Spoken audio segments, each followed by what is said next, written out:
Hallelujah. Hallelujah. Hallelujah. Hallelujah. Lift your hands towards heaven. Wanike emikono gye Heavenly Father, we exalt you. Taata ow'eggulu tukugulumiza. We worship you, the King of Kings. Tukusinza ggwe kabaka w'abakama. Only you that is worthy to be worshipped. Gwe wekka asaanidde okusinzibwa. Our great God. Katonda waffe omukulu. Thank you, King of Kings. Weebale kabaka Thank you, w'abakabaka. Holy Spirit, Weebale omwoyo omutukuvu. for the work you are doing in this olw'omulimu place. gw'okola mu kifo The kino. work you are doing in our olw'omulimu lives. gw'okola mu bulamu We are bwaffe. grateful. Tusiima. We honor your holy name. Tusaamu erinnya There ly'ettukuvu is none like you, ekitiibwa. Lord. Teri alinga You ggwe are Mukama. powerful. Oli w'amaanyi. You are great. Oli wa We kitiibwa. have come to see you. Tuzze kulaba We have Mukama. come to meet with you. Tuzze We have kusisinkana. come to hear from you. Tuzze kuwulira kuva Father, I gy'oli. decrease Taata nze that nzigwawo. you increase. Gwe I weeyongere. disappear Nze nvaawo. that you appear. Gw'olabika ennyo. Speak through me, Lord. Yogerera mu nze. In the name of Mu linnya erya Jesus. Yesu. Amen. Hallelujah. I greet you in the name of our Lord Jesus Christ. Mbalamusizza mu linnya lya Mukama waffe Yesu Please Kristo. take your seats. Osobola okutuulako. Amen. Let's go straight in the book of the theme. Tugende mu kitabo omuli omutwe gw'enjiri y'olwaleero. It's 2 Timothy. Ebbaluwa ya Timoseewo ey'okubiri essuula ya 4 olunyiriri lw'omusanvu.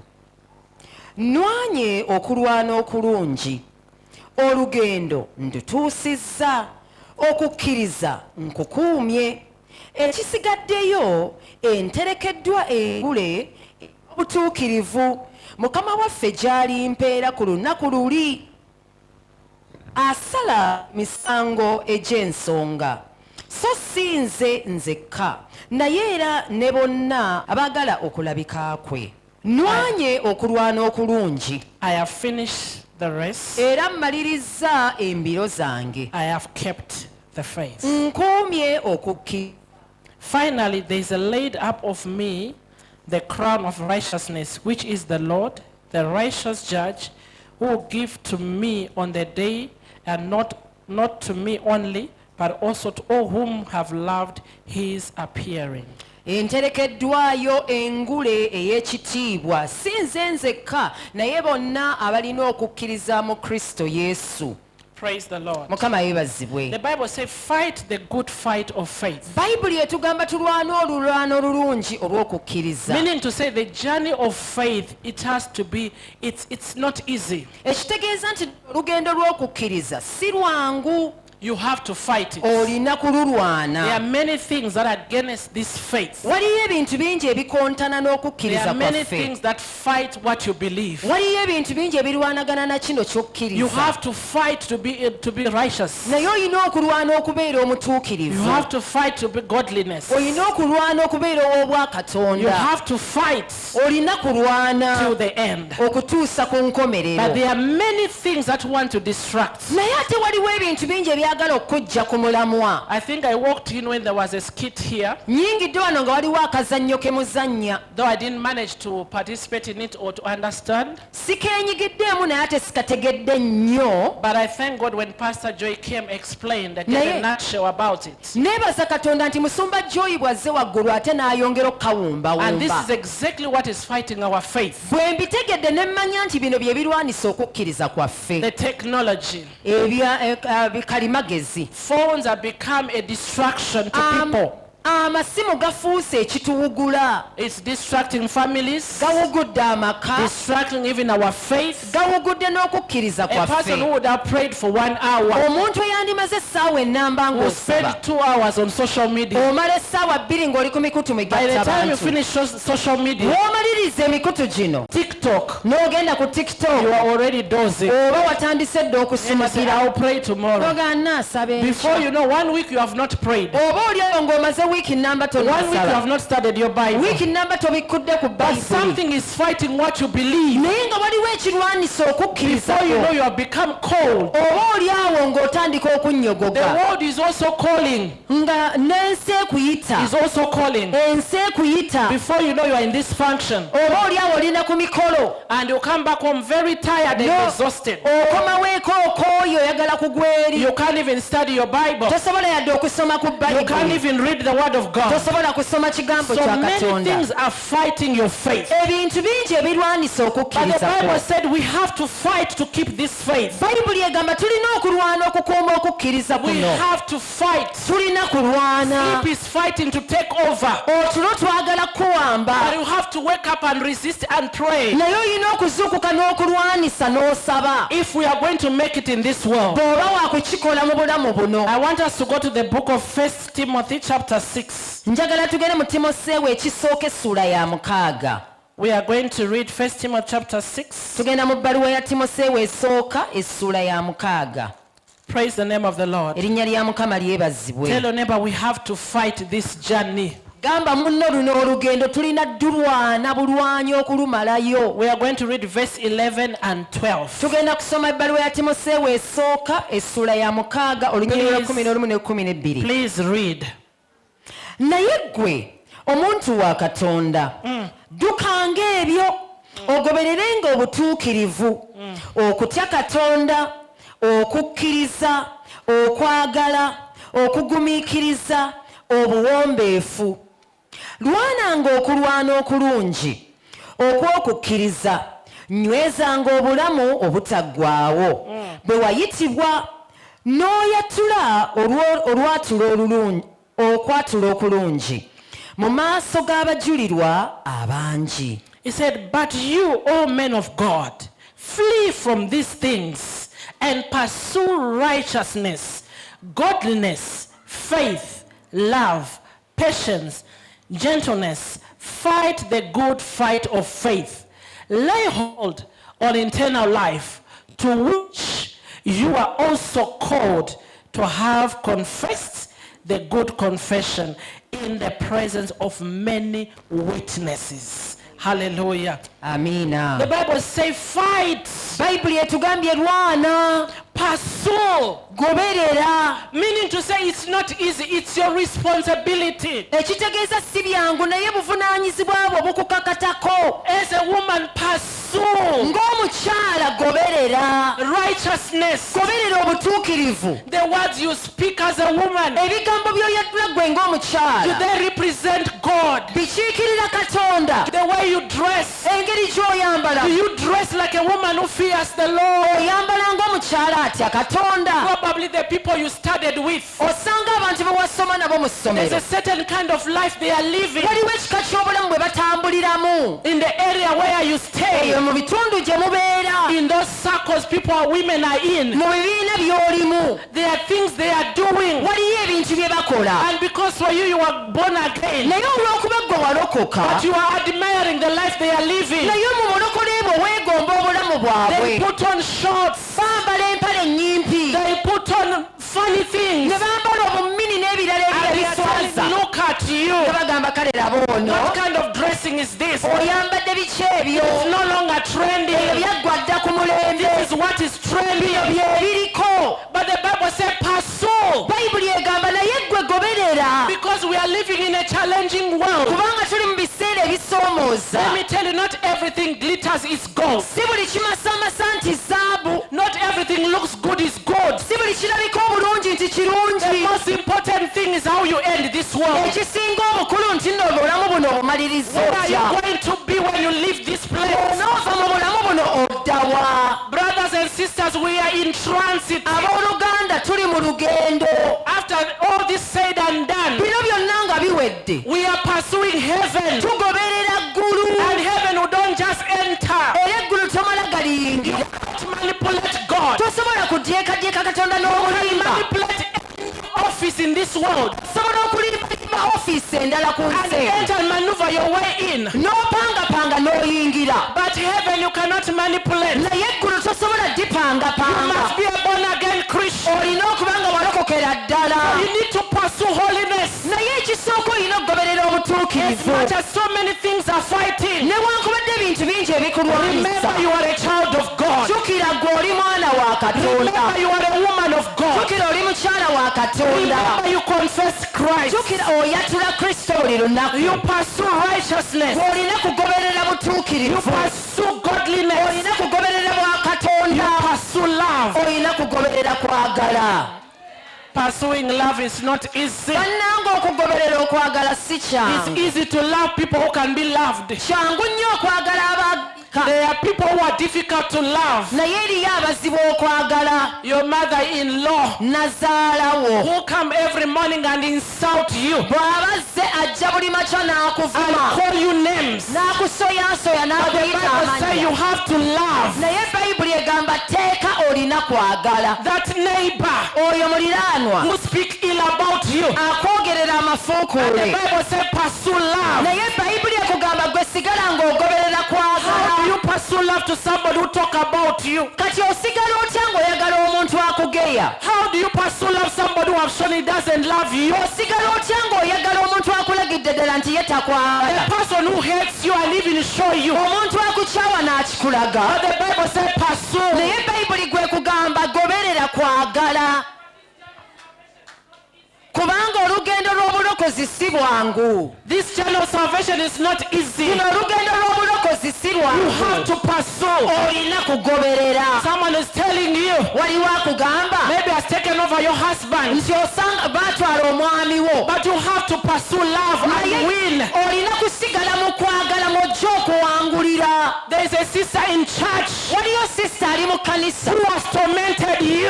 akunyigiriza You have n'akutulugunya. joined a department. wagenda mu kitongole mu And kkanisa this sister is on you. naye ono sisita akufuukidde The olugogobe. Bible says pursue love. bayibuli egamba golemera ku kwagala. In righteousness. beera mu bulamu The obw'obutuukirivu. sister has no any other story sisita talinaayo kyanyumya but to kirala talk about you, wabula to okwogerako talk about your home. okwogera ku makaago. This maid you have brought her in your house. ono omukozi gw'oleesa awaka You buy her even sanitary pads. gwamugulira n'ebikozesebwa mu You feed her nsooka food. gwamuwa emmere You accommodate her. gwamusuza You have taken her like your own child. omuyisanga mwana gwe But weezaalidde she's pursuing your husband. naye alondoola mwami we amwegwanyiza. And you have to love. naye oteekeddwa kumwagala.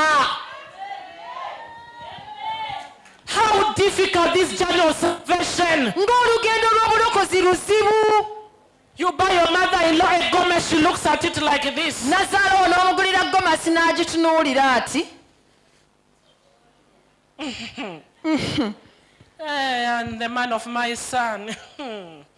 My son has suffered. sente z'omwana wange maama nga But the son zibonyeebonye. has not even given you money. It is your money. naye nga mutabani be tannakuwa yadde ekikumi otodde ku zisse Because you ez'ekikazi. want to sow love. olw'okuba gwe oyagala kusiga kwagala.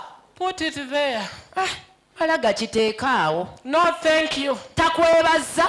Doesn't want to know. tayagala kumanya. There's one I was talking to recently. waliwo gwe nabadde njogerako My naye mother-in-law is sick. nazaala we mulwadde. And she's the one to take care of this mother-in-law. ono omukyala yalina okulabirira nazaala we. But sometimes she doesn't even want to talk to her. naye ebiseera ebimu nazaala tayagala kwogera She goes and greets her, namukamwana. she looks at her like this. bw'amubuuza aziimuula muziimuule. She's in her house, ali mu nnyumba yo. eating her food. alya mmere She's the ye. one who bathed her, the one yamunaasa. who cleaned her. yamulongoosa. But when the son walks in, naye mutabani we she said, bw'ayingira. I've been lonely the whole ese wanoozeko day. olunaku lwonna.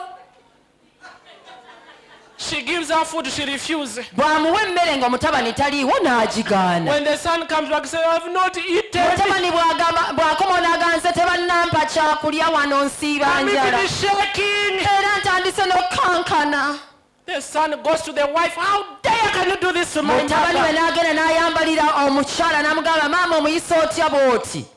Mama, whom I went to greet and she ignored me. maama gwe nagenza okubuuza n'andaba nga ataliiwo. Mama, whom I've given food and she has refused. maama gwe mpadde emmere n'agaana okulya.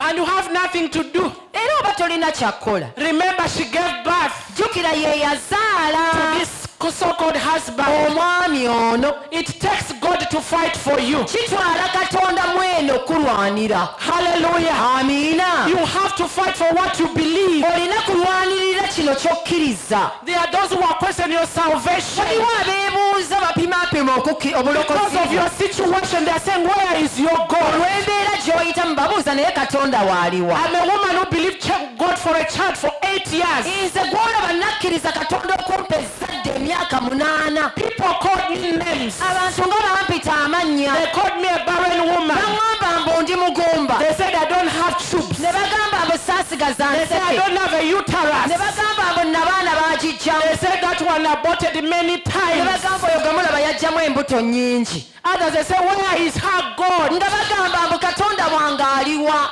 Someone I was praying for people kati nali in church. nsabira abantu mu kkanisa. Someone looked like this. omuntu n'atunula ati And she went to n'atambula the next person to be prayed n'agenda eri for. omulala eyali asabira abantu. You don't blame her. She does not see the God I'm talking about. tomunenya talaba bibala bintu byensabira. There is that time when you are going through issues. wabaawo akaseera ng'olina And the by'oyitamu. world is asking you, where is your God? ensi ebuuza naye ggwe katonda waaliwa. Questioning your God. babuuza katonda wo You kyali. are the born again, gwe mulokole.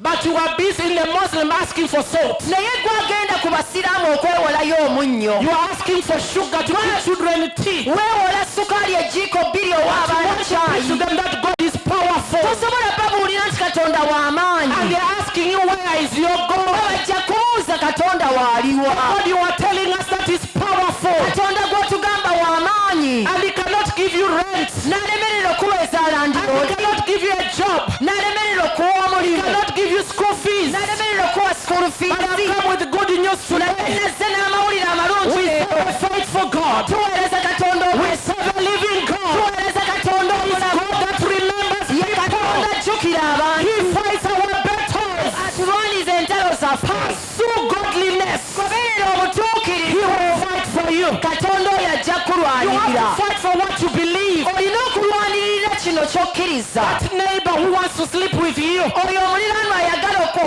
okutwala because your husband died kubanga omwami wo yafa. and he's seeing you struggling with children kulaba otawaana n'abaana. and he's a Muslim ate musiraamu. and he said, if you want me to forgive you on rent, agamba oyagala nkusonyiwe ez'enkubanja you emyezi better 3. come. kati What are jangu you denying? mpa ky'olina ogaana ki. What is it that you don't understand? Be kikyona grown tokyategeera. up. oli muntu mukulu tonnabitegeera. mature. oli mukazi mukulu. You are there denying children are dying. sasuza ky'olina abaana bafa. And you are born again. You love Jjukira, the Lord. oli mulokole era oyagala mukama. And children have nothing to eat. abaana tebalina kyakulya. And the man is saying, I'm ready to give you money. ono ye agamba sente weeri How giki. much do you want? oyagala mmeka. I was asking. mbadde Maybe nsaba. you give us 2 months. tuweeyo emyezi We are going to ebiri. pay. I'm struggling, but Tujja I'm going to zinoonya. pay. kale bitutawaanya You naye have ngenda faith. You sasula. believe on God. naye ng'okkiriza katonda. But the man is telling, I'm not waiting for 2 months. omusajja agamba nze emyezi ebiri sijja I need gigumiikiriza. my rent. neetaaga If you don't give ezange. me my rent, I'm chasing you out. bw'ontampaza nnyumba nkukasuka ebweru. Or else you better come. kati jangu osasuze ky'olina. You are between oli awo wakati God katonda. and going and please this man. ng'ogamba mukama nsanyusa. And I want to tell you, woman, naye kankubuulira in that omukyala. difficult moment, akaseera ako akazibu. choose to please God. salawo okusanyusa katonda. Choose to please God. salawo okusanyusa The Bible katonda. says in Hebrews 11:6, bayibuli egamba mu Ebbulaniya 11:6. it is impossible ekisoboka to please God okusiimibwa katonda without faith. awatali It is kukkiriza. a fight. ku lutalo You have to fight to what you believe on. olina kulwana okutuuka ku ekyo You have to ky'okkiriza. fight for your faith. olina kulwanira kukkiriza You kwo. believe on God. okkiriza katonda. You cannot allow tosobola the kukkiriza enemy to joke around with your God. omulaba okuzannyisa katonda wo. People said a lot when I was believing God for a child. abantu nga baayogera bingi nga nzikiriza katonda okumpa omwana. She does conferences. She does prayer meetings. Where is her God? akola enkuŋŋaana abakuŋŋaanya ne basaba naye ye katonda waaliwa. If God cannot give her a child, katonda bwaba tasaba muwayo yadde omunwe gw'omwana. what is she telling us? olwo atugamba kyoyo. What is she preaching? abuulira biki. I'll never forget a girl who had a mother who was sick. siryerabira omwana muwala omu yalina maama we nga mulwadde. So a friend told her, let's tell Mommy Cindy, mukwano gwe n'amugamba tugambeko ku mami come Sindi and pray for your mom. ajja asabire ku She maama we. said, ah, n'ogamba For kyokka what? Why am I naawe wasting my time? kati lwaki mba mmala obudde How can you tell somebody who is struggling to conceive, just a kati child? yalemereddwa okufuna olubuto mbw'ajja asaasabira owange And you want her to come and lay hands on my mother who has cancer? oyo yabajja ateeka emikono ku maama owange alina kansa ng'ebyo Me, byagaana I'm not going into that. ebyo sijja If biyingira Bishop is not coming, bishop bw'aba I'd teyejjidde rather lay my hands on her myself. waakiri nze kamwetereko emikono That gyange one is barren. She has no anointing. oyo mugumba talina yadde otufuta Hallelujah. amiina I don't know what you are fighting. nze simanyi ki kyolwanagana nakyo That is eyo challenging your faith. ekisoomooza okukkiriza But the kwo Bible said you have to fight to the end. naye bayibuli egamba lwana okutuuka ku nkomerero To pursue godliness, olina okugoberera obutuuke obwa katonda righteousness. obutuukirivu Have to pursue faith. olina okugoberera To okukkiriza believe even when others are not believing. olina okukkiriza newankubadde abalala balekeddeawo To okukkiriza believe even when it's hard. okukkiriza newankubadde bizibu You look at yourself, say, how can I build a house? weetunuulira bwoti n'ogamba nze nzimba ntya How can I ennyumba buy oba a plot? nsobola ntya oba okugula poloti Everybody is telling you cannot. kubanga buli omu akugamba tosobola Look at your bank account. weetunuulira z'olinayo ku And there akawunti is nothing in the bank nga account. teriyo kiriyo And you are also saying, I'm going to build a house. nawe n'ovayo n'ogamba ng'ogenda zimba Do ennyumba not change your confession. okyusanga okwatulako Your confession will be your manifestation. okwatulako kakugenda bireetera What you okutuukirira say is what you become. buli kyoyogera ojja kifuuka The Bible says we walk by faith, bayibuli egamba tutambula lwa not kukkiriza by sight. so si lwa We kulaba believe on God. tukkiriza katonda God is able to do what no human being can do. oyo katonda asobola okukola abantu batasobola kukola Even when there are challenges, newankubadde waliwo ebisoomo believe Him to the last. mukkiriza okutuuka ku nkomerero Even when others are not seeing, newankubadde abalala tebalina choose kyebalaba to see God. gwe salawo okulaba katonda I will not forget. sisobola kwerabira Finally, I became pregnant.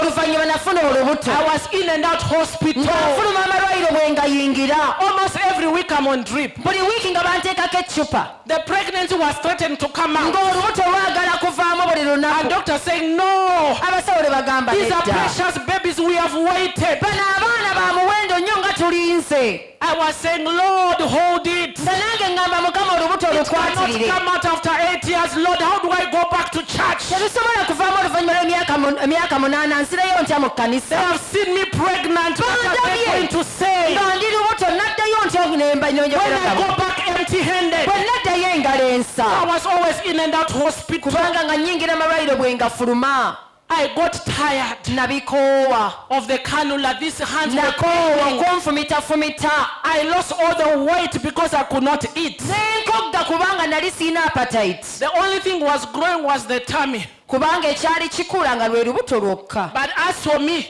naye omubiri one person came to see me. She said, oh, waliwo yajja n'aŋŋamba your mom is finished. mami nga aweddewo Say, mom is finished. oyo aweddewo And she didn't know that I was hearing and I was battling on that bed. bwe yayogera teyamanya nti mbiwulira era mbitegedde This journey, luno olugendo everybody here, you have your story. buli omu olina olugero lwo olina gy'oyise In this journey of faith, mu luno olugendo lw'okukkiriza don't give up. towanika Fight the good fight of faith. lwana olulwana olulungi Some of you olw'okukkiriza waste time in fights which are not necessary. abamu mwenyigira mu ntalo ezitabagasa You fight with your in-laws. n'olwanagana ne balamu bo You fight with church members. n'olwanagana n'abantu mu You fight kkanisa with neighbors. n'olwanagana You n'abaliraanwa even fight with your husband. n'olwanagana n'omwami wo Unnecessary fights. entalo ezitagasa Don't waste time in those unnecessary fights. tozimalirako budde There is no result. tewali bibala bivaayo Fight the fight of faith. naye lwana olulwana olw'okukkiriza Fight. olulwana For there is a olulungi reward at the end. kubanga lulina empeera ku nkomerero You fight with your husband. What are you going to win? olwanagana n'omwami wo olowooza oli wangula Hey, you don't leave money for tomatoes. Tolekaawo Hey, ssente you don't leave z'akameeza, money. tetulina You will not leave this nnyaanya. house. You will not eat. tojja kulya kuba tewaleseza akameeza Some of you even deny World Cup. abamu mumugaana n'omugaana eby'ekisenge You didn't leave money for sauce. There is no World tewalesooza Cup. nva kati leero ebyekisenge byerabire I'll meet you there. nja When the kusisinkana man comes back, omusajja bw'akomawo he's ready. Say, yeetegese you start. ayingidde There's a bishop ekisaawe who told me eriyo bishopu eyaŋŋamba 6 good months. emyezi 6 bweddu He's a bishop. bishopu They have a church. balina They are ekkanisa leaders. She's bakulembeze a pastor's wife. mukyala A musumba bishop's wife. mukyala bishopu No World Cup 6 good months. takombya yadde Is that fight a good fight? kati olwo lutalo olulungi singa that a good lubaddewo Is that a lulungi good fight? olwo lulwana lulungi Who is going to lose at the end of the day in that fight? ani agenda okufiirwa ebingi oluvannyuma lwa byonna Let me see kandabe what you are going to do. ogenda kubaawo otya If you dare to do anything, there is booked, remember. ogezaako n'onkwateko buti nga twalako gataliiko nfuufu The man of God told me, Mami Cindy, I even knelt down. I omusajja said to the katonda woman, yamamba nafukamira ne neegayirira I told the woman, whatever I did wrong to you, forgive me. mugamba buli we nakusobya kyonna nsonyiwa I am a born again Christian. ndi mulokole I cannot go outside and sleep with a girl. sisobola genda bweru ne neenonyezaayo I ab'okukubo fear God. nze ntya But if katonda I wronged you as a human naye being, bwe mba nakusobya ng'omuntu forgive me. onsonyiwe But you cannot treat me like naye this. tosobola kumpisa 6 bwoti good months. emyezi 6 And gw'ogimanyi the woman said, I will not. omukyala n'agamba he gakyali mabaga She put on sinaba leggings, n'ayambala ziregingi a combat, n'ayongerako and jiini she was in bed. n'ayingira I said, do ekitanda what you can do. n'agamba ogeza On Sunday, ku sande she goes to church and preach. n'agenda mu kanisa ye yabuulira And when they go back home, nga bwe batuuka she eka starved the man. n'addayo omu world cup Is that a good fight? olwo olulwana olwoza lulungi How can you bring war in your own marriage? olutalo olubi oluleeta otya mu bufumbo bwo There are battles we are fighting women which are not waliwo necessary. entalo abakyala ze tulwana ezitasaana A battle for a handbag. olutalo nga lwanira nsawo A handbag, a handbag. olutalo ne luva ku nsawo Because that sister has bought a good sisita handbag. yaguze akasawo akalungi Now you have high blood pressure. kati naawe ofunye puresha Now you have stress. kati olina stresi You don't even comb your hair. tokyasanyirira kaviiri Because sister so and so has a sisita handbag. yaguze akasawo nga tonnakagula The pressure has gone high. puresha erinnye And they are asking you, Mama, what is the problem? buuza mami ki You ekyabaddewo can't tell people your problem, but you know deep in your heart. abantu tosobola kibabulya naye mu mutima gwo okimanyi. Unnecessary battles. entalo ezitalina mugaso There are battles we are supposed to fight. waliyo entalo zetuteekeddwa Fight on your okulwana knees for your children. lwanya ku maviivi go olwayo baabo lwanirira obufumbo bwo Hallelujah. amiina Which battles are you engaging yourself into? entalo ki ezo ze The weenyigiddemu Bible says, fight a fight of good faith. bayibuli egamba lwana olulwana olulungi olw'okukkiriza Fight for your family. lwanirira makaako Let my children know you. ng'omugamba mukama abaana bange bakumanye Let my children serve you. abaana bange bakuweereze Let my children be God abaana fearing. bange bakutyenga mukama Fight on your knees. ng'olwanira ku maviivi Not to fight with people because of what they are dressing. tolwana n'abantu olw'okuba bambadde okusinga There is a woman, a very jealous woman I know. waliyo omukyala oli Country where waabujja I come from. eri mu ggwanga lyaffe nze gye nva This woman, by the God's grace, she got married to a businessman. olw'ekisa kya katonda yafumbira omusajja musuubuzi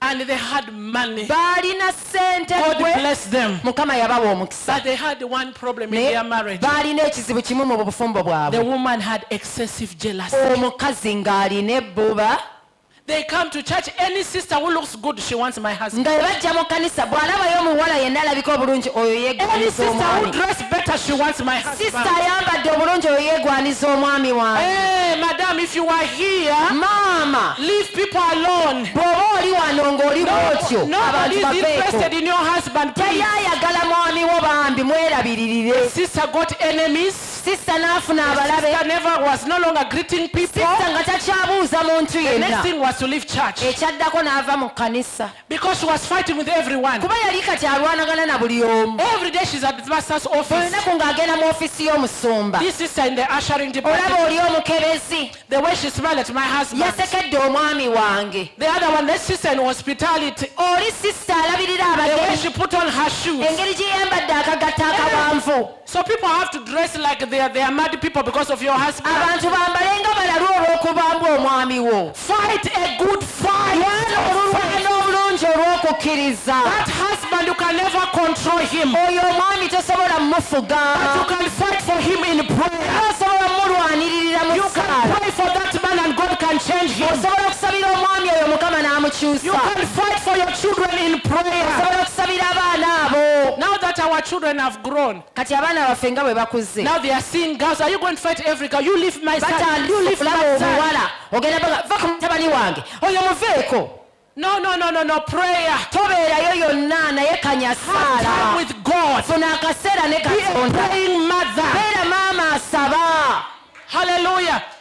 You are a life giver. The womb that you have, you are a life giver.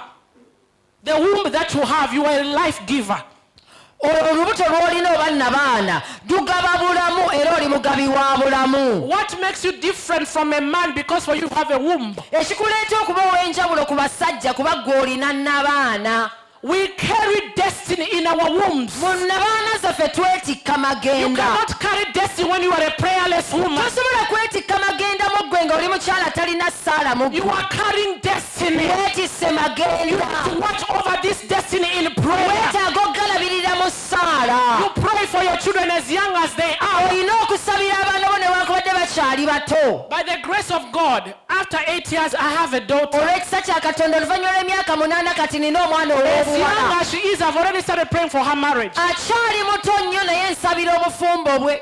She's just 4 years. Alina emyaka 4. But I pray for her. Naye I want mmusabira. her to marry right. Njagala afumbirwe bulungi. Because if she marries wrong, it is me on a loss. Bw'ataafumbirwe bulungi nze nkola loosi.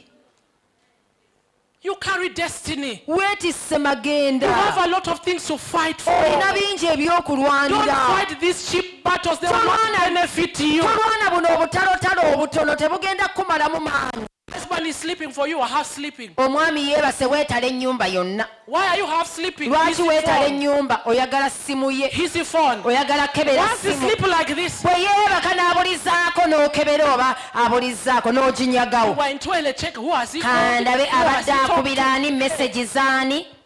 You are chasing air. Ogoba mpewo. You will have high blood pressure. Ojja kulinnya You zipuresa. are inviting stress for nothing. Weeyitidde pressure. It is only God who can change the heart of that Katonda man. yekka yasobola okyusa omutima gw'omusajja oyo. Instead of you being on phone, Mu kifo ky'okulondoola essimu ye. who has he talked to? Ani gw'ayogedde Who naye? he called? Ani gwe yaweereza Who said what ssente? on WhatsApp? Ani yayogedde bw'ati ne Who WhatsApp? commented? Babadde boogera ki? Go in prayer. Genda mu ssaala. Hallelujah. Amiina. Glory be to God. Ekitiibwa kiddire Katonda. Hallelujah. Amen. How can we waste time in battles which are not okay? Twonoona tutya obudde mu ntalo ezitagasa. Women, we have wasted time. Abakyala nga twonoonye See the obudde. circles of the friends you have. Laba emikwano gy'olina. You can sit there the whole day Mutuula olunaku lulamba discussing people. nga mugeya bantu. Great minds discuss people. Abantu ab'amaanyi Some teboogera ku great bantu. minds, they don't discuss people. Abantu abanafu be boogera ku bantu. Cheap minds discuss people. Abantu abanafu be boogera ku bantu. Great minds discuss Abantu business. ab'amaanyi boogera ku They bizinesi. discuss greatness. Boogera ku bukulu. How do we move forward? Kati tukulaakulana When you tutya? see somebody better, Bw'olaba instead akusingako. of talking about this person, Mu kifo ky'omwogerera obubi. go and ask, how are you making Mubuuze it? naye gwe bizinesi ogisobola otya? What is your secret? Olina kyama How ki? can I also become better? Nange nsobola ntya okubyongeramu amaanyi? Hallelujah. We Amen. can become great business people. Tusobola okufuuka abana bizinesi We ab'amaanyi. can make it in this life. Tusobola okulaba omukisa mu bulamu Change buno. your mindset. Naye tulina kyusa ndowooza. Change your mindset. Kyusa endowooza mukyala. Knowing whatever life you are living must glorify God. Kubanga obulamu bwo bwonna bulina kuba Katonda kitiibwa. The life you live today, Obulamu bw'olimu what olwaleero. kind of life are you living? Bulamu ki? Some people are born again only at church. Abamu babeera balokole nga bali ku kkanisa. When they enter church, Bw'ayingira ekkanisa they want even to kneel down on the flowers. ayagala kwefukamirira n'ebimuli. Everybody, they are so holy. Ajjudde enneema But nnyingi. when they leave Naye church, bw'ava mu kkanisa they are different people. aba wanjawulo nnyo. The way they talk, enjogera the ye circles they are in. abantu abamwetoolodde Because she does not have a husband. kubanga talina mwami. Today there is Uncle Peter. Children know Leero Uncle Peter, ayingizaawo Uncle Uncle John, Peter, Uncle is Uncle like Bobo, Uncle. Uncle Uncle. Children are confused that Abaana they don't know the real baatabulwa. uncle and they don't know who is their uncle, who is not their uncle. Uncle ow'ensonga tebamumanyi. I say, Mommy has Uncle John. Mami alinayo Uncle John. They go there with Uncle John in that room with Mommy. Bayingira mu kisenge eyo ne Uncle Which John. uncle that you close yourself in a room where Uncle children ki gwe are not? mweggalira naye mu kisenge ng'abaana tebaliiyo. You worship leader. Which Bwakulembera uncle? abasinza Uncle kyoyo. You intercessor. Omwegayirizi. Who is that Uncle Peter? Uncle Peter kyoyo. This Uncle Peter is only you and him who knows him. Uncle Peter gwe wekka mumanyi ensonga This ze. Uncle Peter comes at night. Uncle Peter yajja kiro And the kyokka. way you can shout on children never to talk about Uncle Peter. Owogganira bannengeze ne mbabulira nga mubagambye nti Uncle Peter yazze wano. You know Uncle Peter is the one paying our rent. Omanyi Uncle Peter yasasula landiroodi. Uncle Peter is the one bringing food. Uncle Peter yaleeta wano You ettooke. don't tell anybody about Uncle Peter. Temubabuulira abantu b'oku kyalo kino nti Uncle Peter The ajja question wano. is, what are you training? Ekibuuzo kiri nti otendese maama What are weeraba. you raising? Okuza ki ekyo? What kind of children are you raising? Baana kyabo b'okuzizza. Seeing Uncle Peter who never married you. Balaba Uncle Peter naye nga takuwasanga. On Sunday, that's when you are born again. Ku Sunday lw'obeera omulokole. Hurry up, let us go to church. Kama yeebazibwe tugende mu kkanisa. Say, but mommy can Ogaa naye lie. mami. Hey, mommy can lie. Mami ng'olimba. How are you going to tell those children to stop lying? Olwo abaana abo olibalemesa otya okulimba? How are you going to tell those children live a holy life? Olibagamba batya okutambulira mu How are you butuukirivu? going to tell those children we believe in God? Olibagamba otya okukkiririza mu Katonda? How are you going to tell those children our life is about faith? Abaana abo olibagamba otya nti tubeerawo lwa kukkiriza? Whatever we have in this house, we believe on God. Nti buli kye tulina mu nnyumba eno tukkiriza Katonda ne tukifuna? You can never give what you do not have. Tosobola kugaba You ky'otalina. can only give what you have. Osobola kugaba ky'olina. The faith you have is what you're supposed to give to your children. Okukkiriza kw'olina kw'osobola okuwa abaana bo. Women, let us change. Abakyala tukyuke. Let us be women of faith. Tubeere abakyala ab'okukkiriza. We fight the good fight. Tulwane olulwana The olulungi. fight of faith. Olulwana Don't olw'okukkiriza. waste time Tomale in obudde fights which are not necessary. olwana entalo ezitagasa. Because this verse is teaching us about faith. Kubanga luno olunyiriri lutuyigiriza When you okukkiriza. want to have faith, Bw'oba oyagala okuba n'okukkiriza, simply put on what you believe in yambala kino ky'okkiriza. and never allow anything to change your Era mind. tokkirizanga ekintu kyonna okuwugula ebirowoozo. To fight to believe what God says about you. Naye olina kulwana olabe kino Katonda kyakukkiriza. To see the promises of God coming to pass. Olabe ng'ebisuubizo bya Katonda bituukirira. Hallelujah. Amiina. Open the book of Ephesians chapter 6. Tugende mu Befeso essula ey'omukaaga. Abefeso essula ey'omukaaga olunyiriri lwa 10. Ekyenkomerero mubenga n'amaanyi mu Mukama waffe ne mu buyinza obw'amaanyi ge. Mwambalenga ebyokulwanyisa byonna ebya Katonda. Mulyoke muyinzenga okuyimirira eri enkwe za Setaani. Kubanga tetumeggana na musaayi na mubiri, wabula n'ab'amasaza n'ab'obuyinza n'abafuga ensi ab'omu kizikiza kino, n'emyoyo egy'obubi mu bifo ebya waggulu. Kale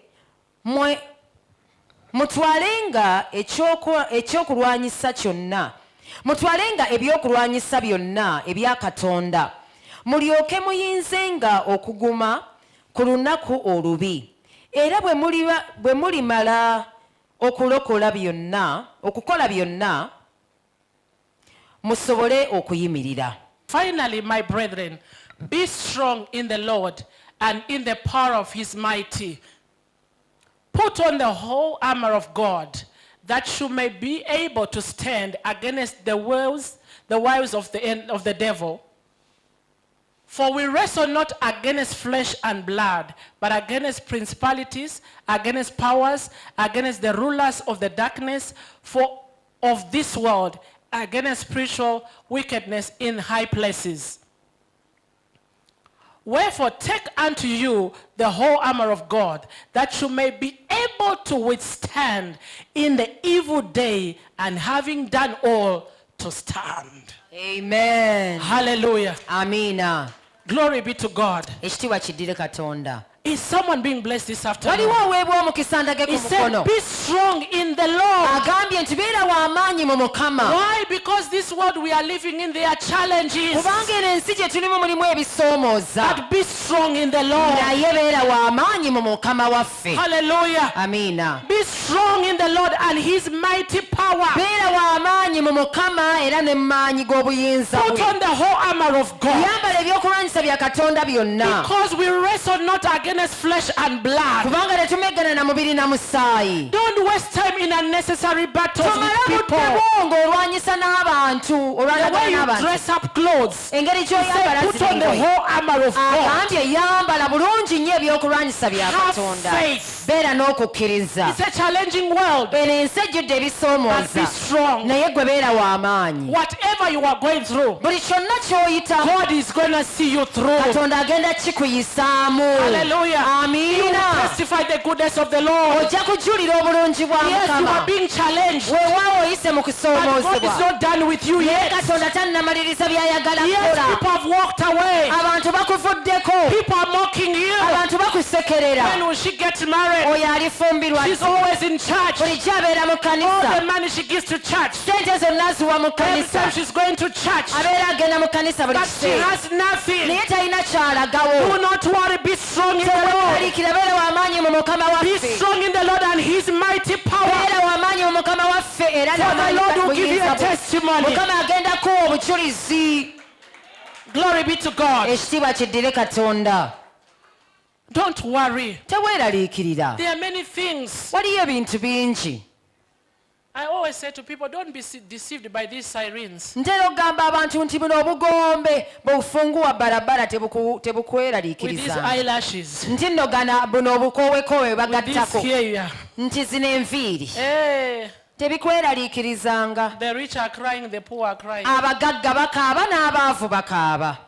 People have challenges, my dear. Abantu bonna balina ebibasoomooza. Don't kill yourself in that challenge. Teweetugira mu kisoomoozo ekyo. Just have faith in God. Beera na kukkiriza mu Say, Katonda. God, I will come out of this. Gamba Mukama nzikiriza kino ngenda kivaamu nga ndi mulamu. And you will surely come out of it with a testimony. Mazima ddala ogenda kivaamu ng'olina It's obujulizi. a matter of time. Kaseera buseera. The end is going to be better than the beginning. Enkomerero egenda kuba nnungi okusinga bwe God byatandika. is on your side. Katonda ali ku luuyi lwo. Is it the issues of your marriage? Kikwatagana na bufumbo bwo. God is on your side. Katonda ali ku luuyi Is lwo. it the issues of your children? Kikwatagana na baana bo. God is on your side. Katonda ali ku lulwo. Put on the whole armor of God. Agambye yambala ebyokulwanyisa bya Katonda You don't byonna. wrestle with flesh and blood. Tumeggana na mubiri na musaayi. Your mother-in-law is not your enemy. Nazaala wo si mulabe wo. That sister is not your enemy. Oyo owooluganda si mulabe Your wo. brother-in-law is not your enemy. Owa muganda w'oyo si mulabe wo. Even your ex-husband is not your enemy. N'omwami eyakulekawo si mulabe wo. Don't look at them.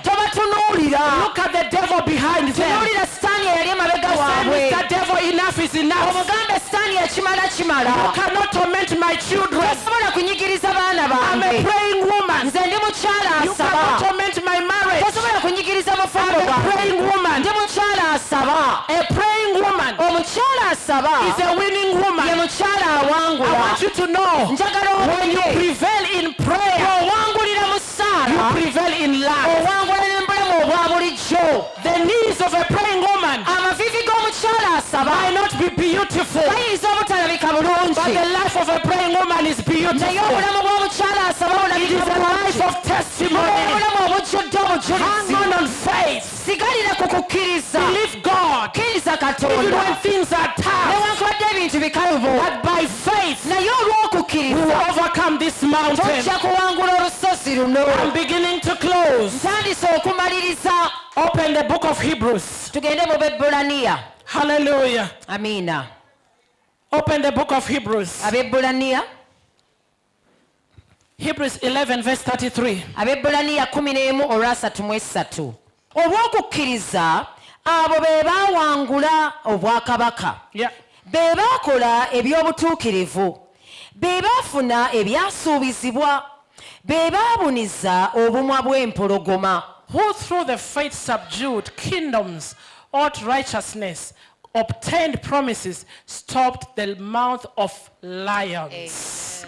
Hallelujah. Amiina. By faith, Olw'okukkiriza we obtained. twafuna, By faith, we olw'okukkiriza subdued the kingdoms of the enemy. twawangula obwakabaka bw'omulabe. Every kingdom that is fighting your home, Buli bulabe bwonna obulwanagana every n'amakaago, evil spirit is fighting your home. buli bwakabaka obulwanagana n'amakaago, Faith we subdue. olw'okukkiriza tumuwangula.